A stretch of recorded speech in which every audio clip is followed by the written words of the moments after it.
Good afternoon and welcome to the April 8th, 2025 meeting of the Georgetown County Council. Please note for the record we do have a quorum present.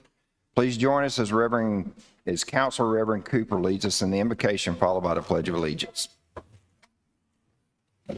Heavenly Father, we come before you today.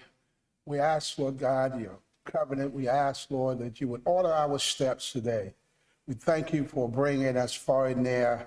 And help us with the decision that we have to make. Help us to know that without you, we can do nothing. But we thank you for ordering our step when we declare the victory. It is in Jesus' name we pray. Amen. Amen. I pledge allegiance to the flag of the United States of America and to the republic for which it stands, one nation, under God, indivisible.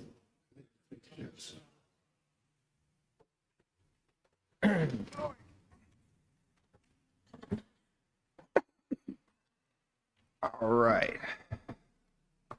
We move on down to the approval of the agenda. Is there a motion to approve the meeting agenda as published? So moved. So moved by Councilor Newton. Is there any discussion? Or is there a second? I'm sorry. Second. A second. All in favor, or is there any discussion? All in favor, please raise your hands. The agenda is approved. Move down to special reports and presentations. We have our nonprofit spotlight tonight. Will be Children's Recovery Center. Georgetown County and Francis Brunel Foundation are partnering to spotlight a local nonprofit. This week's featured nonprofit is the Children's Recovery Center. Louise Carson, Executive Director, will present. Ms. Carson, you have the floor. Welcome.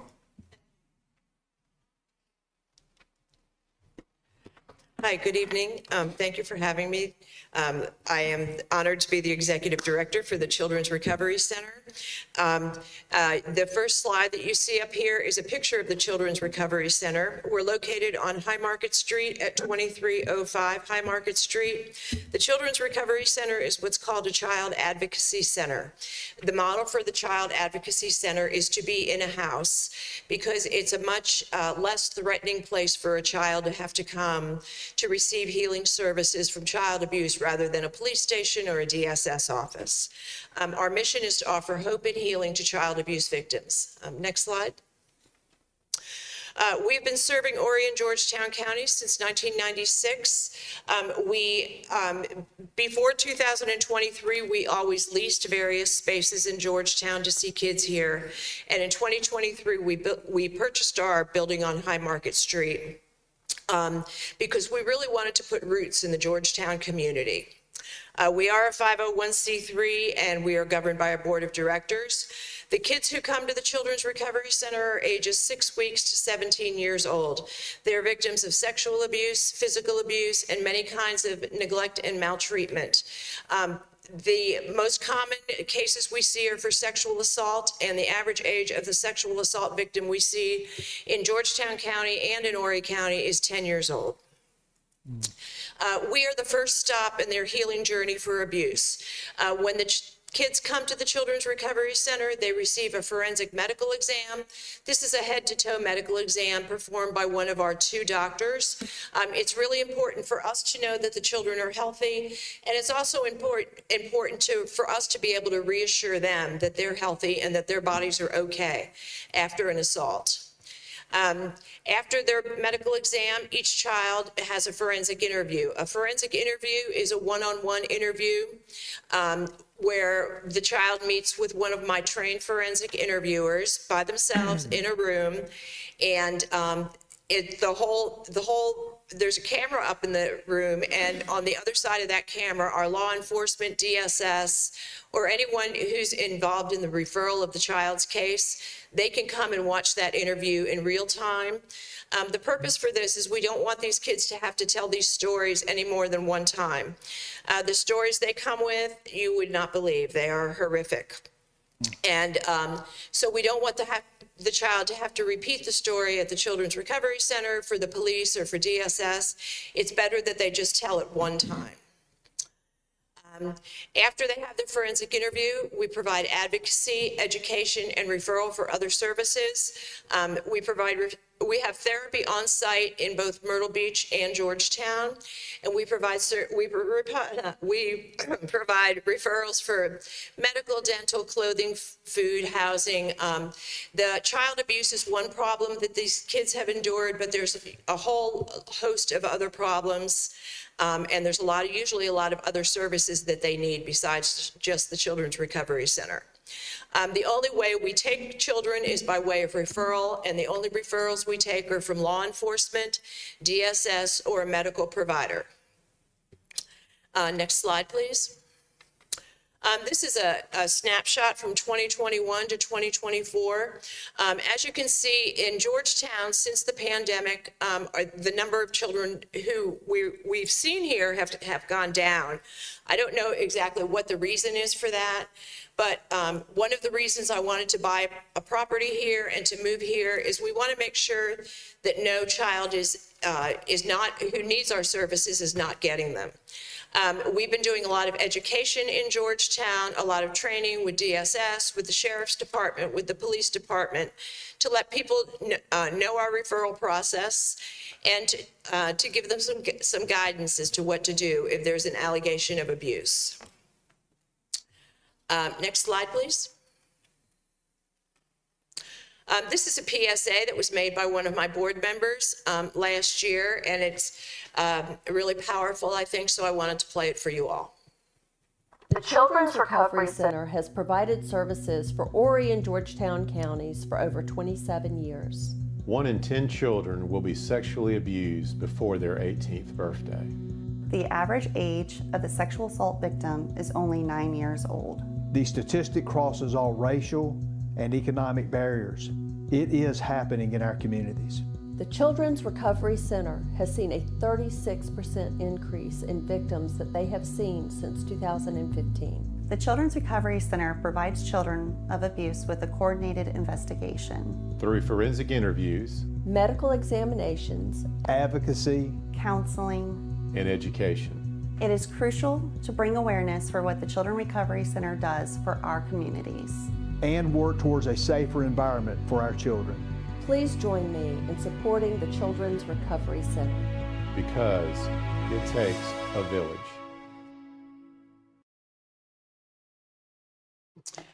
Okay, this is another snapshot of our property on High Market Street. When we first moved into this house and we had all the sunshine and the place and we have a pretty big yard in the front or the back, I had decided I wanted to grow things. We all know that the benefits of gardening can offer stress reduction, improved mood, and increased self-esteem for children and adults who have been through trauma. All the flower beds in the front, they'll be filled soon with vegetables and flowers, and it's all been donated by different members in our community.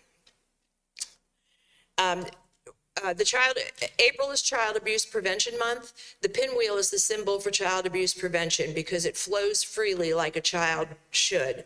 On April 22nd, we're celebrating Child Abuse Prevention Month at our Georgetown facility, and we'd like to invite you to come. We'll be planting pinwheels in our pinwheel garden. And on the next slide there, there's an invitation to our open house.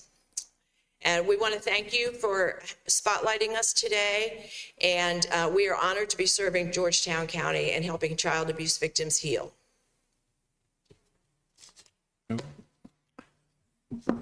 Thank you, Ms. Carson. Are there any questions for Ms. Carson? I have one question. Yes, sir. How long did the children stay with you? They don't stay at our house. They're there for about a half a day. Okay. They come in the morning. When there's an allegation of abuse, the police are called. The police will go to that child's house. If the child's in danger, then the police call DSS. DSS removes the child from the home, and then within 5 days of that is when the children come to the Children's Recovery Center. So they come in the morning. They're there about a half a day. Okay. The forensic interviews, there's no science to predict how long they will take. Some kids, won't talk a long time. Others, will talk and talk, and that's what we want them to do. It's very important to us that these children get on the road to healing while they're still children, because we all know that if you endure childhood traumas and carry them into adulthood without healing, then it's a whole other host of problems for our community as these children grow into adults. Ma'am, I had, what kind of a success rate have you got, like percentage-wise? This is terrible.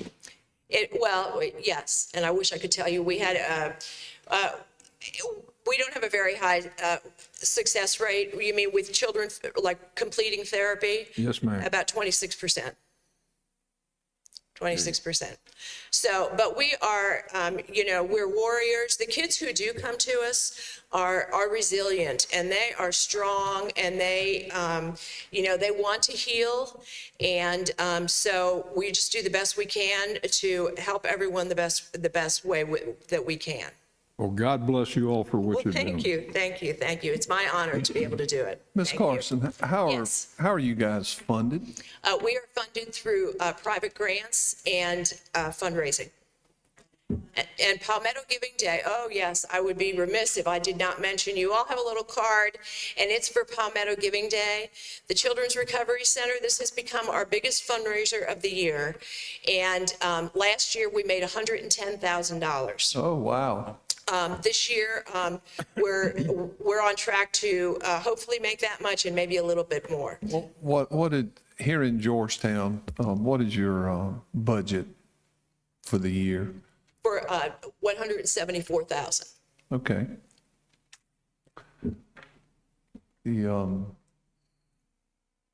The house that you have, it's adequate, I take it? It is, and it's revamped, and we were very fortunate because we were able to pay cash for our house because of Palmetto Giving Day, because we had money from 2 years saved. And then I received some other generous grants through the Jones Cripps Endowment Fund, and that paid for all the renovations in our house. Yeah, and we would love for you all to come on April 22nd, anytime after 3 o'clock, and see it. It's bright, it's light, it's beautiful.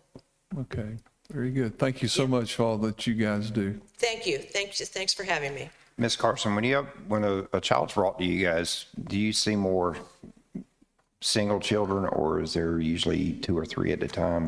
Both. Both? Both. Is it more prevalent for singles or multiple families? No, not necessarily. You mean like sibling groups? Yes, ma'am. Yes, no. We see just as many, I would say, sibling groups as we do individual children. What's the most you've seen? The most children we've seen? Like in a sibling group? They've been 5 to 6. Yeah, 5 to 6. We've got some very, very sad. The stories are horrific. For myself as a mother, as a grandmother, when I first came to the Children's Recovery Center, I would watch an interview and I'd say, oh my gosh, that's the worst thing I've ever heard. Until the next interview I'd watch and I'd say, oh my goodness, that's the worst thing I've ever heard. So, the stories are very horrific. That's how come it's so important that we get these kids the help they need while they're still kids, because they deserve a chance to have, a thriving life just like a child who hasn't endured these traumas. Thank you, ma'am. Okay, thank you. Once a child is beyond 17, the age of 17, do you find that they gave something back to the program? I will tell you, we do have one of my children's advocates has been with the Children's Recovery Center for over 20 years. And she now has kids that she saw, as small children who are adults now, who come visit her all the time. So to me, that's a testament, of their healing. Thank you. Anything further? Anyone else? Thank you, Ms. Carson. Okay, thank you very Bless you. much. Next, we have EPA assessment presentation from our Public Service Director, Ray Funny. Mr. Funny is not here. Mr. Funny's away at a convention, so he asked me to introduce our folks tonight. I want to thank the county administrator and the county board members for letting us talk about this Brownfields project because it's very exciting. And I'm not going to do all the talking. We contracted with some environmental consultants and the ASECO group and Terracon to do our community outreach and our sampling and most of the research and work report writing. So Peyton Smith is a staff environmental engineer with Terracon Consultants Incorporated and is the current Terracon project manager of the Georgetown County EPA Brownfield Assessment Grant. She received her bachelor's in science in environmental engineering from Clemson University and has experience with grant compliance, community outreach, and leveraging brownfield incentives. And then I'd also like to introduce Thatika Robinson. She was born and raised in Charleston, South Carolina. Thatika has spent over 20 years intentionally creating spaces for authentic dialogue and change, ensuring the community's voice and lived experiences are at the center of change. As the founder and chief strategist of the ASECO Group, Thatika combines her broad experience of working in the areas of community engagement and outreach, creative placemaking, collective impact, capacity building, strategic planning, and campaign development to build trusting relationships between community keepers, residents, and stakeholders for sustainable community development initiatives and projects. So with that, I will turn it over to Peyton Smith.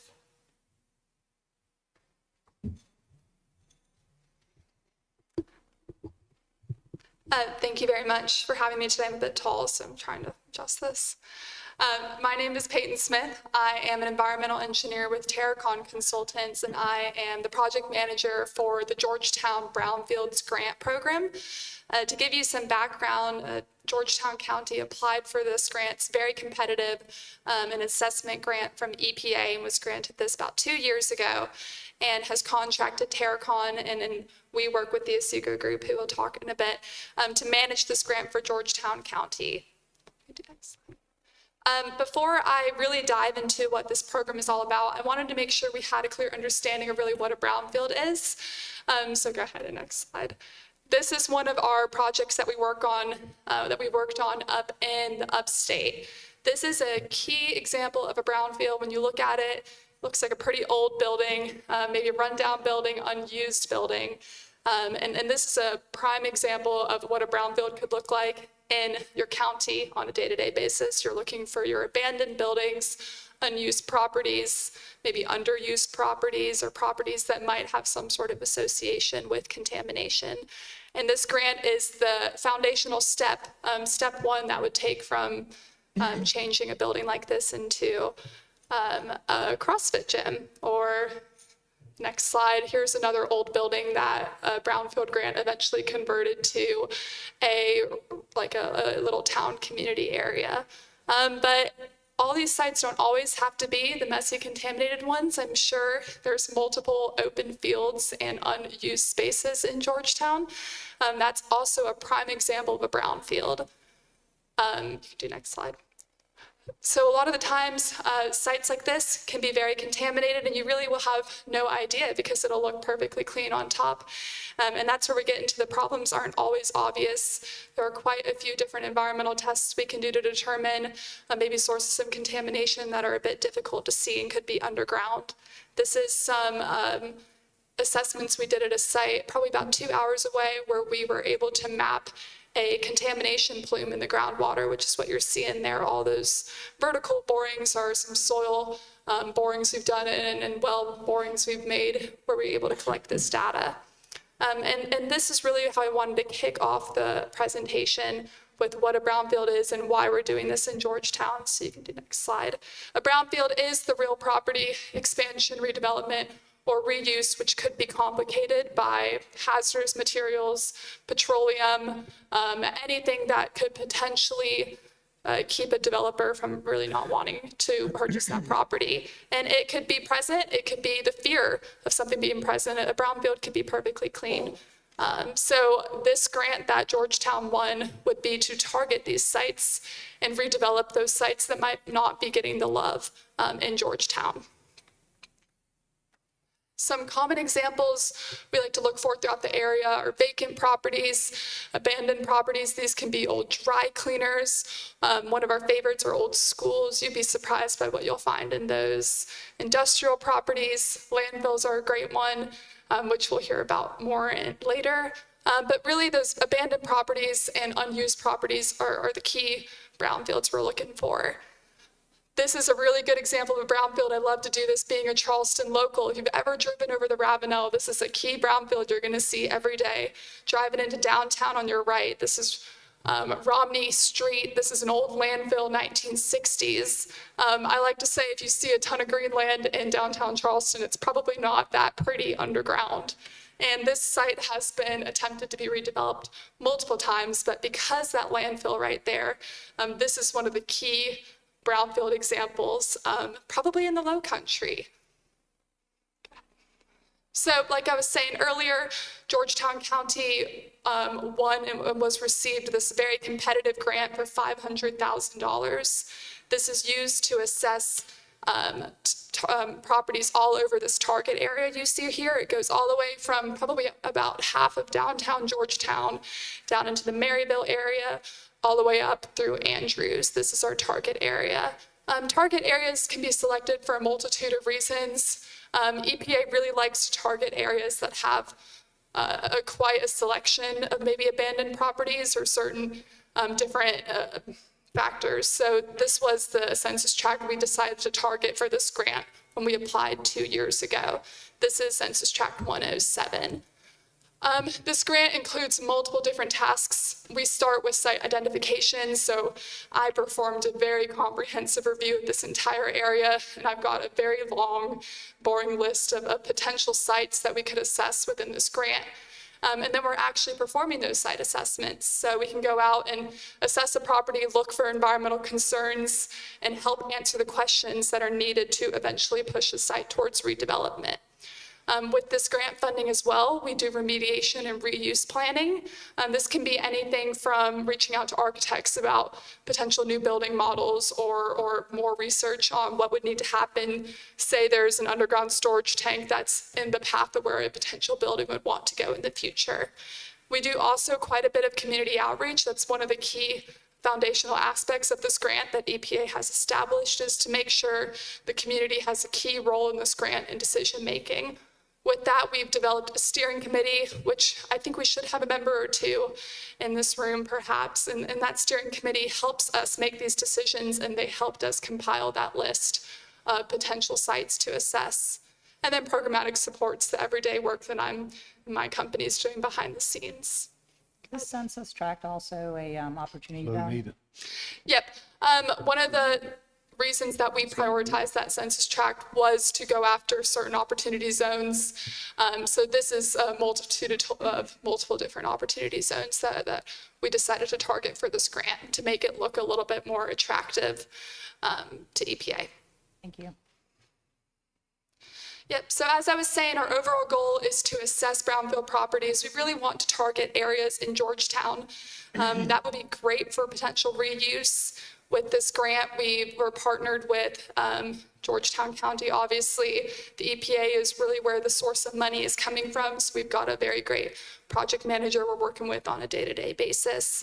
And then DES, South Carolina Department of Environmental Services, also works with us to make sure this grant moves through. As I was saying earlier, there's multiple different types of assessments we perform within this grant. The main two that you're going to see if you keep up with this grant are a phase 1 environmental site assessment, what we call an ESA, and a phase 2 environmental site assessment. I describe them as a phase 1 as you're not going to be digging anywhere, you're not going to be messing up the site. That's where I go through, look at the site, and I do a deep dive through history, and I try to figure out any potential source of contamination at that site or anything that could potentially hinder that site from redevelopment. And in the case we find something that could hinder redevelopment, we'll go in with a phase 2, which is where we'll start taking soil samples, water samples, try to figure out what's going on this site and get like a clear picture in our head so we know what to do. And this grant really opens up a multitude of doors. There's $4 million grants we can apply for to clean up sites, and it's been done all across the state. And to do that, we can write what we call ABCAs. We've got lots of fancy acronyms, and this can help us come up with a way to clean up that site fully for reuse. I'd also like to note that hazardous substances, that petroleum, the asbestos, lead paint, all those scary things you think about, that's not the only thing that we're concerned with. This grant can cover anything from maybe your site's an old school that could be on the National Register of Historic Places, or there's graves on your site. Maybe there's wetlands on your site that's keeping it from getting redeveloped, or it's an old building with mold concerns, asbestos concerns, anything like that this grant can cover. And it's really intended for community use and to redevelop and reuse the site. I'm going to real quickly go through some of the active sites we're working on right now. This is 860 Aviation Boulevard. This is just next to the Georgetown Airport, right down the road in the Maryville area. This is the old sanitary landfill for Georgetown, and there's also a little portion of it that's got quite a bit of hazardous metals under it, this kind of cap on top, and we like to call it the pimple of hazardous materials. But this is one of the sites that we've been working on for a while. We did a phase 1 out here, and we're in the planning process to go out there and start some phase 2 activities with really the goal is to reuse this site for Georgetown County's use and to benefit the community. Right now, there's already a park on about half the site, but there's lots of plans circling right now about really what the site could be used for. So this is our first priority site with the grant. Our second one is the former Oneida Textile Mill up in Andrews. This is 55 Conifer Street. Really don't have too much information to give y'all right now on this site. We are in the beginning process of a phase 1 on this site, but could potentially be entered into the grant program and could be assessed further. I worked there as a teenager. Did you? I know, I'm sure there's quite a bit of history for a lot of y'all with these sites. We also worked on 470 West Cottonwood. This is the former Andrews High School as well. We were looking at one of the old buildings on that site. For right now, we are putting a pause on this site to refocus on some of our other great site opportunities, but there could potentially be some phase 2 work coming up here right now. And then we're also working on the former Rosemary School, which we got 2 representatives from there tonight. This school it's quite a large school, and it's partially used right now as a worship space in church. And we are just now entering the eligibility needed for potential phase 2 activities out here. So those just are a few of the sites we're working on right now, but I want to mention that we're always looking for sites and always looking for more site suggestions. I'm not from Georgetown County, and I do not know Georgetown County like I'm sure you all do. And we've got a lot of sites right now up in the Andrews area. We'd love to start assessing 1 or 2 more in this downtown Georgetown area. So if you know of any good sites, I'm going to pull up the website now. Never mind, I'm not going to pull up the website. There we go. That QR code will take you to the website, or you can really just look up Georgetown Brownfields, and that will pull you up as well. And there's links on there to everything I've talked about here, and links to submit new sites for assessment. And really the main reason I'm here today is to introduce this grant to you. This is a lot of money for Georgetown to assess these sites, and I want to make sure that y'all really have a good idea of some of the potential here for redevelopment, and want to make sure this money goes to the right sites for the right reasons. I am going to ask Latika to come up real quick to just explain a little bit about what she's been doing on the community outreach and what to expect coming up. Peyton, real quick, that's just the area, that district? Yes, so any sites we'll correct? assess will be within that red border, that Census Tract 107, which once again covers about half of downtown Georgetown, all the way up to the Andrews area and the Maryville area. Okay, thank you. I've got a quick question for you. You mentioned metals. What type of metals would you be finding on this brownfield that would be toxic? Yep, so almost all metals to a certain level are going to be toxic for human health. That could be anything from the main ones would be lead, arsenic, cadmium, barium, mercury would be one that's not really typically a metal, but that would be lumped in with the metals, and I could keep going with that. But this specifically, that landfill we were looking at is associated with what we call bag house waste dust. This used to be coming from the old steel mill. It's an air filter that when you're doing your machinery and you're pulling up all this dust, this filter would collect that dust Right. and condense it into a powder and a dust. So this dust that they put in that landfill is highly concentrated metal particulate, which would be harmful. Well, how is it harmful if touched, or is it ingested, or what? I'm just trying to understand why these metals would be toxic. I mean, that's quite a bit of chemistry that I cannot Okay, give you the I'm full getting explanation. too deep, but I was just curious. Where would that material be hauled off to? Would it be our landfill, or is there some location you take this to upstate, or? So there's quite a few different hazardous waste landfills throughout the United States that we'd want to take this material to. And in multiple cases, if the material was a bit thicker, we would be able to take it to a furnace and burn it. But because this is the actual result of burned matter, this would need to go to a highly specialized landfill that could maintain it. And I do want to note that right now, the way the landfill is set up and designed, it is maintaining it very well. But we have this grant funding here and an opportunity to go ahead and remove that and take that away and reuse that great piece of land for something else. Always wondered what that was. I thought it was a city dump at one time. It was. It absolutely was. It was the old sanitary landfill. And when they passed the regulations stating that some of these hazardous metals were harmful, that's when they decided to create this separate category on the landfill to manage that waste. How do you determine which site you would take on? That's a great question, and that comes back to our steering committee, which we designated. Could you go back to that ranked list, if you wouldn't mind, Randy? There you go. So our steering committee is made up of members in Andrews and Georgetown, and we voted on them and created this committee. This committee helped us develop this ranking right here. These rankings help us determine what sites are going to be more important to include in the grant versus not. So I create an entire list, an entire inventory of sites, and then all of them are ranked based on these guidelines that our steering committee generated. Thank you. Of course. All right, I will pass it off to Thatika now, but happy to answer any more questions after. I feel like they're going to still have questions. Good evening, everybody. Thatika Robinson, thank you so much for your time. I'm not going to be as long as Peyton. Actually, I'll just be the icing on the cake that she created for you. As you can imagine, this is very important that the community has buy-in and participates with this. I know it's not the most exciting thing in the world, but the things that are happening and the things that Peyton explained within properties and land, those things are happening and they're a part of us regardless if we stop and acknowledge them or if we're a part of the process or not. What we don't want to happen is that the chemicals or the buildings or whatever that might be a toxic hazard later in life. So we're trying to make sure we get the community involved as much as possible. I will say that these community members that are involved are a good bit of them are it's a combination of stakeholders and investors. When I say investors, like community investors, leaders, community keepers, things of that nature that can really be a part of the community.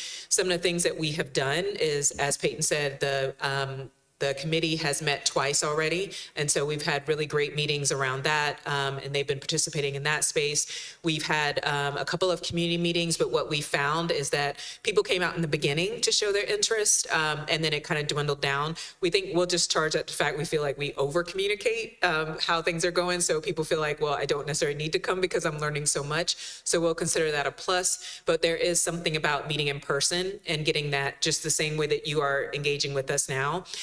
We are looking for events. We've been at a couple of events in the past. Some have come from Andrews. Some have been those that we know about in Georgetown. So any opportunities that you might know about that there's a large local presence. I know there's a lot of tourist type events that may happen, but our goal is to reach local community members so that they're aware and that they can get engaged, even if they know of a property or a space they want to recommend.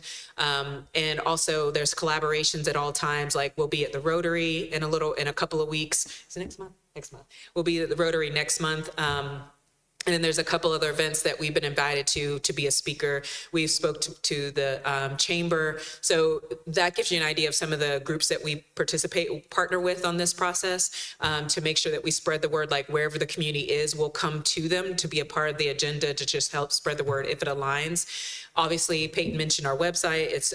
It's a great site for anything that you might have any questions about. I took a lot of your questions that you asked, and what we do is the more that we engage the community and get those questions, we add them to the website. So it might be a question someone else might have.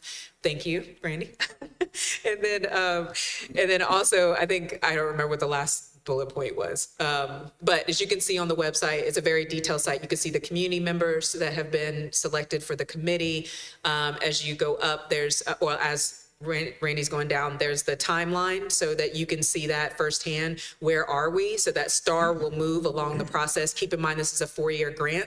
So we're just about to hit a year. If not, we already did this month.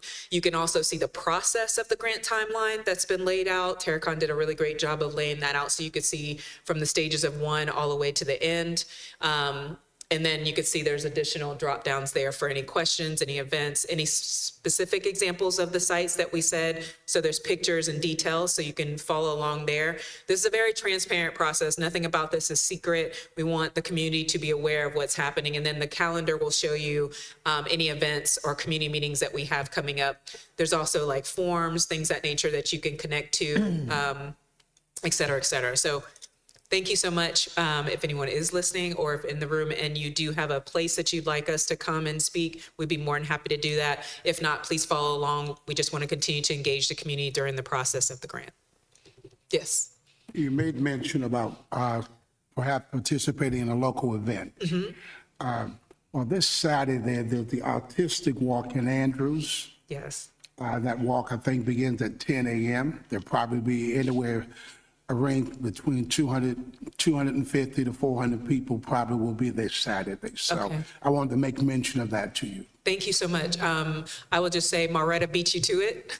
So her and Mayor McCleary, they have been great partners as well. They've been telling us about that, but I think there's also like the women's ride out event. They told us about that one too. So anything like that, if we can't, we'll either flyer it if we can't and canvas and just tell the community members. If we can do a table, we'll do that too. We're gonna leave right after this and head over to Andrews for a meeting with the pastors, a collective that they're going to be meeting. So that's what we do. We come and we share where we can. Thank you so much for making that suggestion. No, we got it on the list. I've got a request. Randy, can you roll back to that aerial of the airport where it's a few slides back? I just wanted to look at that for a second. There was one. I think it was the website. That's not the one I was looking at. There was. That was it. That was the airport. Yeah, there's the one right there. Yeah. That's interesting the way that little connection is there at the end of the runway, that one piece versus the other piece. What's that all about? It's a very interesting parcel. To my knowledge, it's that kind of lower portion that's connected by that tiny little narrow part. Right. It's mainly a wetland. I think that's really just how the parcels were made back then, but we're really only looking at that upper portion and treating it as if that lower connection isn't part of our scope for any work we're doing because it's mainly wetlands. All right, thank you. This just looked weird. That's why I was I know, it wondering looks what that- very odd. Thank you. Peyton, how do you guys gain access to properties? Do you have to go through the owner to get permission, or can you just go on there? Oh, it's definitely a permission basis. It's a completely voluntary program for site owners. They have to agree for us to assess their site. It can be a bit nerve-wracking for certain owners. They have a fear of if they input their site into an EPA-led organization that it could potentially come back to hurt them. And we try to smooth over their concerns that this is very much a program EPA has established to help those property owners that might be in a tough spot and they don't know how to get out of this property that's become a burden on them. So we would locate a site through that selection process, reach out to the site owner and speak with them one-on-one and see what their interest is. The two main sites that we're working on was that the landfill is Georgetown County owned, and y'all gave us access. Thank you very much. And the Oneida site has been granted access to us. And the high school as well was granted access by the owners. Thank you very much. So it's an open process. It's a voluntary process. You're looking for sites still, or you've already chosen all the sites? We are always looking for more sites to assess. It's a very open program. Within that tract? Yes, within that tract. Thank you. Yep, and the link to suggest those is on the website, or you can just come to me. Of course. Any further questions? Thank you all very much for your time. I appreciate it. Thank you very much. Thank you. We come down to a public comment period. A public comment period is included on each meeting agenda and shall be limited to 30 minutes. Each speaker will be limited to 3 minutes, and no speaker may yield his or her allotted time to another speaker. A timer is provided on screen, and at the end of your time, please wrap up your comments promptly. While speaking, please be sure to address council only and refrain from personal attacks. While the speaker has the floor, the public will respect the speaker and allow them their time to address council. Members of the public who wish to address council during the public input period should sign up with the clerk to council before the meeting. Madam Clerk, do we have any speakers for tonight? No, sir. Wow. It's got to be a record. Well, I will speak. No, I'm just kidding. We move on down to the consent agenda. We have 2 matters on the consent agenda that were previously approved by virtue of the agenda approval process. 6 ARFP number 25-008, professional auditing services. Staff recommending awarding the contract to Thompson Price Scott Adams and Company, PA of Whiteville, North Carolina. 6B, change orders number 1 through number 3 for contract number 254-045. Georgetown County roof replacement and repair. Staff recommends the addition of 3 locations to the previously approved contract number 25-045 for roof replacements and repairs. We move now to third reading of ordinances. Ordinance number 25-05 to rezone 2 parcels on the southeast side of Able Way, approximately 190 feet south of Plantersville Road in Georgetown, from 1/2 acre residential to general commercial. TMS number 03-0463-050-00-00 and 03-0463-054-00-00 in District 7. Ms. Richardson, you have the floor. Thank you, Mr. Chairman. As you said, these parcels are both zoned 1/2 acre residential today. The same property owner also owns the 3 adjacent properties on the corner there, and they are currently zoned GC. They have combined the 5 parcels into one as of last December. The surrounding zoning is GC and R1/2 to the north, south, and west, and there are residential and vacant parcels in the surrounding area. The future land use map for this property shows it, as well as adjacent property, as rural village, and there's also some village center designation adjoining this site. Since the rural village place type includes local serving businesses and community uses, and again, it is adjacent to some village commercial, village center, which also allows for some commercial, we did not feel that a future land use map amendment was needed to facilitate the request. The Planning Commission held a meeting on this on February 20th. The applicant was the only one there that came to speak, and they voted unanimously to recommend approval for the rezoning. We haven't had any changes to this request since second reading, and I'll be glad to answer any questions. Are there any questions for Ms. Richardson? Hearing none, I'll entertain a motion on ordinance number 25-05. Yes, Mr. Chairman, I move that ordinance number 25-05 be approved. So moved by Councilor Moran. Is there a second? Second. Second by Councilor Anderson, or is there any discussion? Hearing none, all in favor, please raise your hand. All opposed? Ordinance carries 7-0. Move down to the second reading of ordinances. We have ordinance number 25-04, an ordinance to authorize and approve an agreement for the development of a joint industrial park between Georgetown County and Horry County with property located in Georgetown County, the Georgetown County Port, to provide for the payment of fee in lieu of ad valorem taxes by businesses and industries located in the park as may be applicable, to apply zoning and other laws in the park, to provide for law enforcement jurisdiction in the park, and to provide for distribution of park revenues between the counties. When I have a report from County Attorney Jay Watson. Thank you, Mr. Chairman. Mr. Chairman, this ordinance would establish a multi-county industrial park for the properties that the county received from the South Carolina Ports Authority, all the old port property, with the exception of a couple of parcels that also, or that are lie within the city of Georgetown's TIF zone, which is a tax increment finance plan. So there are a couple in there, and we have excluded those. Otherwise, it would be all of the port properties that the county owns. And it allows, you've seen some other multi-county industrial parks that we've partnered with Horry County, where they have been the host county and we have been the partner county. We are the host and they will be partnering with us, and it allows for economic development flexibility. Thank you, sir. Are there any questions for Jay?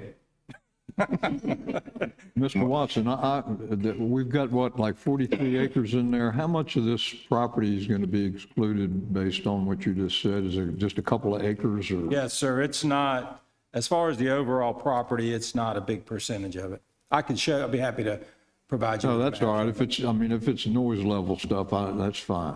Yes, sir. Thank you. Jay, just for clarification for everyone who might be listening and for anyone who might not know, could you please explain why we would be partnering with Horry, we're required to partner with Horry County, even though they have no location to us? I guess there's two layers of that question, or two parts of that question. One, multi-county industrial parks require partnering with a county. Okay, so that's part of it. We've got to partner with one or the with some county. We chose Horry. One reason is because they've always been very good to Georgetown County to partner with us and to ask us to join with them. They've got a number of MCIPs up there, and they've always asked us. So this was a chance for us to return the favor, so to speak. And we just have a good working relationship with them for things like this. Okay, thank you. Yes, sir. Any further questions for Attorney Watson? Hearing none, I'll entertain a motion on ordinance number 25-04. So moved. So moved by Councilor Newton. Is there a second? Second. Second by Councilor Cooper. Is there any discussion? All in favor, please raise your hands. All opposed? Ordinance carries 7-0. Move down to the first reading of ordinances. The following ordinances are to be read into the record by title only. Ordinance number 25-07, an ordinance to amend the fiscal year 24-25 operating budget of Georgetown County. Ordinance 25-08 to amend Appendix C, Stormwater Management and Flood Damage Prevention, Part 2, Flood Damage Prevention Ordinance of Georgetown County, South Carolina Code of Ordinances. Ordinance number 25-09 to adopt the newly revised flood insurance study, FIS, and the flood insurance rate map, FIRM. Ordinance number 25-10, a request to rezone one parcel approximately 11,953 square feet located at 828 South Morgan Street in Andrews from 1/2 acre residential R1/2 to general commercial GC. This will be in District 5. Ordinance 25-11 to rezone 29.57 acres located south of Browns Ferry Road, approximately 375 feet southeast of Holmes Drive in the Lanes Creek area of Georgetown, from Forest Agricultural FA to Village 10,000 square feet, which would be VR 10. This will be in District 7. Ordinance 25-12 to rezone 5 parcels totaling approximately 49.14 acres located on Greenleaf Court west of Old Town Avenue from the Harmony Township Plan Development PD to Forest Agriculture FA TMS number 01-0438-001-03-0203-0405 and 09. This will be in District 3. Now we move down to the approval of minutes, our regular council meeting minutes from March 25th, 2025. I'll entertain a motion on this approval. Make a motion, Chairman. So moved by Councilor Cooper. Is there a second? Second. Second by Councilor Moran. Any discussion? All in favor, please raise your hand. All opposed? The minutes are approved. Now we will go back into an executive session pursuant to South Carolina Code Annotation 30-0478-2 for some legal matters. Is there a motion to enter an executive session? So moved. So moved by Councilor Newton. Is there a second? Second. Second by Councilor Charlton. Any discussion? All in favor, please raise your hand. All opposed? We're in executive session.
Thank you for bearing with us. We have now exited executive session. Is there a motion to return back to open session? So moved. So moved by Councilor Newton. Is there a second? Second. Seconded by Councilor Cooper. Any discussion? All in favor, please raise your hand. We're now back in open session. Are there any further business to come before council?